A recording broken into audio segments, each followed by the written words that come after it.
అమ్మ ఒడి 20,000 వస్తుంది మన జగన్మోహన్ రెడ్డి తెలిసే. ఇవన్నీ మనకి ఇట్లా కొనసాగాలంటే మన జగన్మోహన్ రెడ్డి ముఖ్యమంత్రిని మధ్య ఒకసారి చేసుకున్నా, ఎమ్మెల్యే బాలగారు 4వసారి ఎమ్మెల్యే గెలిపించుకుంటే ఇవన్నీ పథకాలు ఇట్లే కొనసాగుతాయి. మరి తిరిగి చంద్రబాబు నాయుడుకి కూడా వాళ్ళకి గెలిచారనుకో, మొదలుగా ఇంతకు ముందు సావిడి కాడ ఒక 3 రోజులు పింఛన్ కాగుతుండ్రి. మరి ఇప్పుడు పోయిన నెల దిద్దికి పోయిండ్రి, పింఛన్ కాళ్ళు ఏడపోతారు.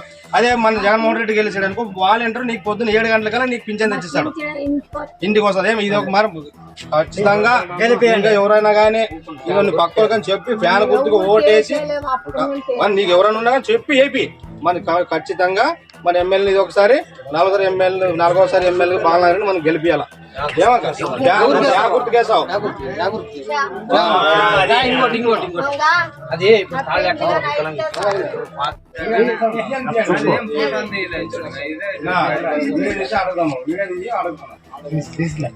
ఎక్కడ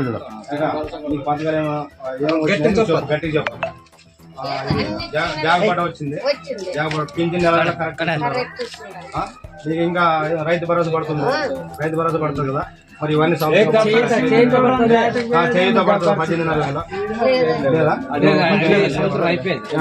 ఇవన్నీ పథకాలు అట్లా పని కొనసాగాలంటే మన ఎమ్మెల్యే బాలనారాయణ మీద ఒకసారి 4వసారి ఎమ్మెల్యే గెలిపించుకొని జగన్మోహన్ రెడ్డి ముఖ్యమంత్రిని చేసి ఇవన్నీ ఇట్లే సాగుతాక మరి వాళ్ళు ఎవరో చెప్పిన మాట వాళ్ళకి చంద్రబాబు నాయుడు గెలిచారు అనుకో, ఏమి మరి మొదల కాలం పథకాలు ఇవన్నీ పథకాలు పొందైతే ఈసారి మరి మన పింఛన్కి ఎట్లా సావిడి కాడ 3 రోజులు మరి దిద్దికి పోయే పంచి అదే పరిస్థితి వస్తుంది.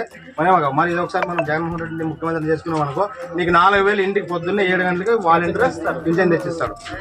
మరి అద్దగా ఫ్యాన్ గుర్తుకే ఓటేయాలా? అదే